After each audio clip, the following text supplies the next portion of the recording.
Joining me now to discuss the Global Terrorism Index 2022 is Femi Aratokun Ale, a security consultant.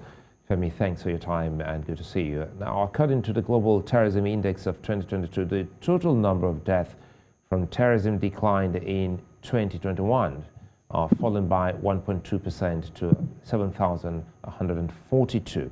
Now, what's your reaction to this? Good evening, and thanks for having me. And good evening, viewers at home. What I can say to this index being recently released by the Global Index simply show one single thing, that it might have been the reason behind it is just simply due to the COVID-19, because we all concentrated so much on the COVID-19 and leaving behind a lot of situation that is actually on ground. So that might actually be one of the reasons why you're not really getting the accurate figure.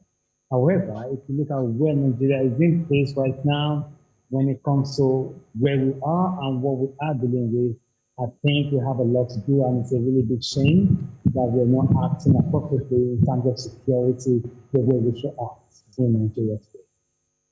Well, Femi, as you just said that the decline in terrorism in the West coincided with the COVID-19 pandemic. Now, but would you also look at the restrictions on movement of persons, public gatherings and travel? How do these, may have be an impact to what the trend is at the moment?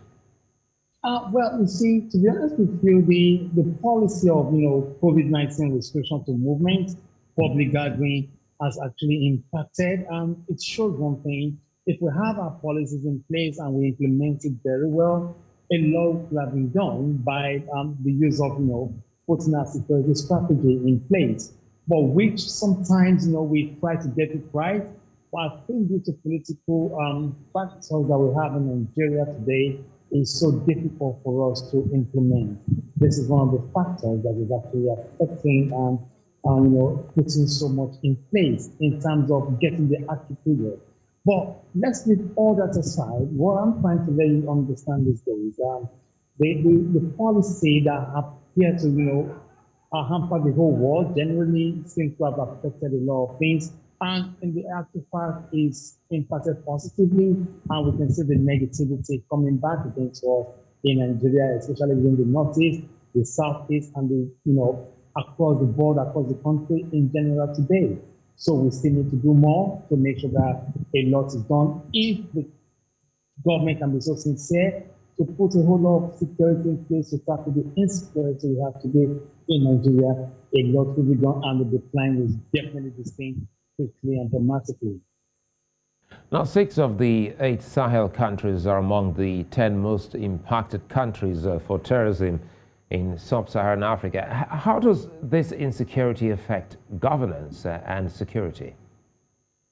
Well, the only way it's going to be affecting, and which is being affecting right now, is number one, let's look at the arms proliferation that we have in the sub-Saharan Africa. And if you look at what is going on in Libya and all the other areas, you can see that we have porous mass movement and mass weapons coming in to the north. And when we have all these issues going on, I'm not saying the military or the police are not doing their best, but their best is yet to be seen fully well on ground.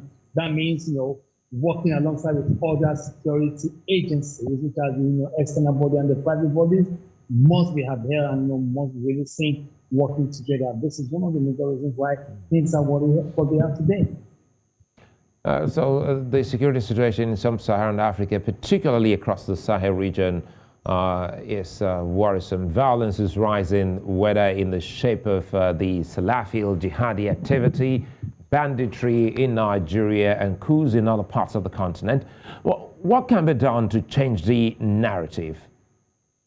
The only thing, you see, we've been clamoring for this and we've been campaigning for this for a long time, is let us change the security strategy we use in dealing with training programs for our security officers. If we don't change it, we're still going to be going back to the archaic level where we are in the 60s and the 50s. Right now, the threat we're facing is not threat of hospital and baitings. The threat we're facing is AK-47 and bombs and different kind of strategies being used by the criminals, but we are still far behind in dealing with it the way we should deal with it.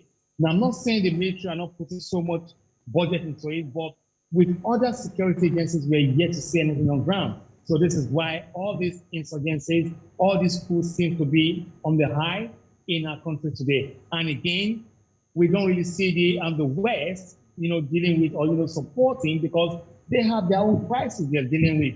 Just like you can see in Moscow and Russia right now, Moscow and Ukraine, Moscow and all the rest of the Eastern European and Western Europeans, they have so much to deal with. So Africa is not even one of their top agendas at the moment right now.